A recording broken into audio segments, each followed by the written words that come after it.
नमस्कार, radio money 9 पर आपका बहुत बहुत स्वागत है। मैं हूं आपके साथ अभिषेक गुप्ता और आप सुन रहे हैं कॉर्पोरेट सेंट्रल। रिलायंस इंडस्ट्रीज ने कहां से जुटाए 20,000 करोड़ रुपए? टाटा की कौन सी कंपनी बनाएगी आईफोन? बायजूस को अब किसने दे दिया झटका? बताएंगे आपको। और इसके अलावा भी होंगी कॉर्पोरेट जगत से जुड़ी कई और बड़ी खबरें। तो चलिए शुरू करते हैं कॉर्पोरेट सेंट्रल।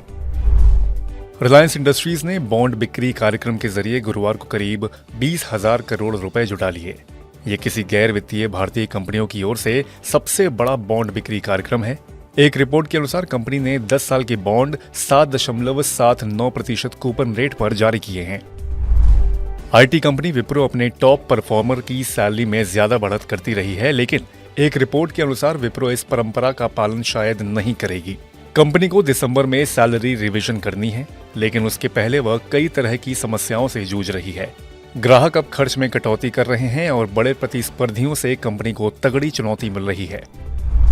बॉम्बे हाईकोर्ट ने वोडाफोन आइडिया को बड़ी राहत दी है। कोर्ट ने आयकर विभाग को निर्देश दिया है कि वह वोडाफोन आइडिया को 1,128 करोड़ रुपए का टैक्स वापस करे। वोडाफोन आइडिया ने साल 2016-17 के लिए यह टैक्स भुगतान किया था। कोर्ट ने आयकर विभाग को फटकार लगाते हुए कहा कि विभाग ने जो असेसमेंट ऑर्डर दिया था वह एक टाइम लिमिट के लिए था और इसलिए उसे बनाए नहीं रखा जा सकता। इस खबर की वजह से गुरुवार को वोडाफोन आइडिया के शेयर बीएसई में करीब 2% उछाल के साथ 13 रुपए 91 पैसे पर बंद हुए। टाटा समूह की कंपनी टाटा इलेक्ट्रॉनिक्स ने विस्ट्रॉन इंडिया की 100% हिस्सेदारी खरीद ली है। इसके लिए कंपनी ने एसएमएस इन्फोकॉम और विस्ट्रॉन हांगकांग लिमिटेड से शेयर परचेज एग्रीमेंट किया है। इससे अब भारत में आईफोन की असेंबलिंग में टाटा समूह औपचारिक रूप से शामिल हो गया है। रेलिगेयर एंटरप्राइजेस के स्वतंत्र निदेशक ने बर्मन परिवार की ओर से की गई कंपनी की खरीद को बड़ा फ्रॉड बताया है और इस बारे में रिजर्व बैंक, सेबी, इरडा तथा अन्य रेगुलेटर्स को लिखा है। बर्मन परिवार ने सितंबर में रेलिगेयर एंटरप्राइजेस के अधिग्रहण के लिए ओपन ऑफर दिया था। ये कंपनी इंश्योरेंस बेचने से लेकर ब्रोकिंग और कर्ज देने का कारोबार करती है।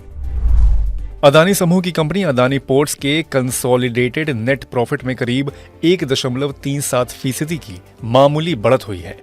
सितंबर तिमाही के दौरान अदानी पोर्ट्स को करीब 1,761 करोड़ 63 लाख रुपए का मुनाफा हुआ। इस दौरान कंपनी का रेवेन्यू 27% बढ़कर 1,646 करोड़ 41 लाख रुपए तक पहुंच गया। एलॉन मस्क के नेतृत्व वाली कंपनी टेस्ला की योजना सफल रही तो उसकी इलेक्ट्रिक कार जल्द ही भारत में आ सकती है। एक रिपोर्ट के मुताबिक अब कंपनी सीधे जर्मनी के अपने गीगा फैक्ट्री से आयात कर भारतीय बाजार में कार उतारने की तैयारी कर रही है। योजना के मुताबिक इस फैक्ट्री में टेस्ला करीब $27,000 लागत में कार बनाने की तैयारी कर रही है। एसिल की बैंकिंग वाला सास स्टार्टअप O/ इस महीने के अंत तक अपना कामकाज बंद कर देगा। इस कंपनी की स्थापना साल 2020 में अंकित पंसारी और सोहेब खान ने की थी। कंपनी को बहुत ज्यादा कारोबारी सफलता नहीं मिली है। जापानी कंपनी सॉफ्ट बैंक को सितंबर तिमाही में करीब $5.2 अरब का भारी घाटा हुआ है। कंपनी लगातार चौथी तिमाही में घाटे में है। अमेरिका में वीवर्क के बैंकरप्सी फाइल करने से इसके निवेशक सॉफ्ट बैंक को भारी नुकसान हुआ है। एडटेक कंपनी बायजूस को अमेरिका की एक अदालत से झटका लगा है। बायजूस ने अमेरिकी लेंडर्स की ओर से स्पेशल पर्पस व्हीकल में नियुक्त किए गए स्वतंत्र निदेशक के फैसले को कोर्ट में चुनौती दी थी, लेकिन अमेरिकी कोर्ट का कहना है कि लेंडर्स के फैसले में कुछ भी गलत नहीं है। लेंडर्स ने बायजूस को $1.2 अरब कर्ज दिया हुआ है। टाटा समूह की कंपनी टाटा टेक्नोलॉजीज अगले साल आईपीओ लाने की तैयारी में जोर शोर से लगी है। अब एक मीडिया रिपोर्ट में दावा किया गया है कि कंपनी इसके लिए Morgan Stanley investment management, black rock और यूएस हेज फंड से बातचीत कर रही है कि वे एंकर निवेशक के रूप में निवेश करें। इसके लिए कंपनी $2.5 अरब का वैल्यूएशन चाहती है। करीब 4 महीने पहले ही भारतीय शेयर बाजार में लिस्ट हुई कंपनी एचएमए एग्रो इंडस्ट्रीज ने अपने शेयरों को 1:10 के रेशियो में विभाजित करने का फैसला किया है। अभी इसके लिए रिकॉर्ड डेट का ऐलान नहीं किया गया है।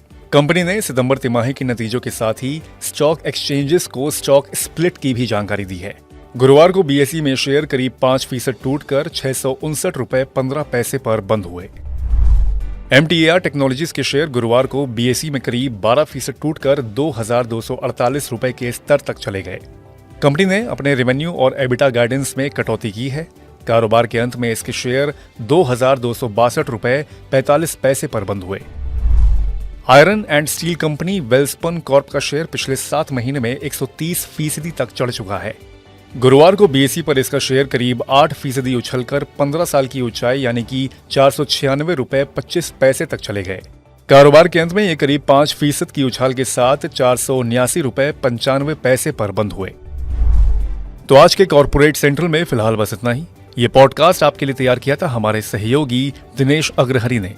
बाकी बिजनेस, पर्सनल फाइनेंस और कॉर्पोरेट जगत से जुड़ी और खबरों के लिए सुनते रहिए रेडियो मनी 9 और डाउनलोड कर लीजिए हमारे मनी 9 ऐप को। हमेशा की तरह मैं हूं आपके साथ अभिषेक गुप्ता। अभी लेता हूं विदा। धन्यवाद।